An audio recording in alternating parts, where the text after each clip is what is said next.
Hello everyone, this is High Tech Talk. So Instagram have added a new feature that is templates in Instagram feed post, not a reels or a story. So you have seen this type of post nowadays in Instagram. In a feed post, there is a template option. So when you will click on that one, it will be added to your Instagram stories. So how to use this?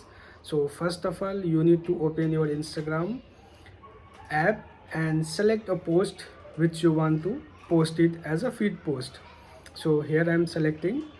So once it is selected, you can see here you will get the option as this option, the templates one.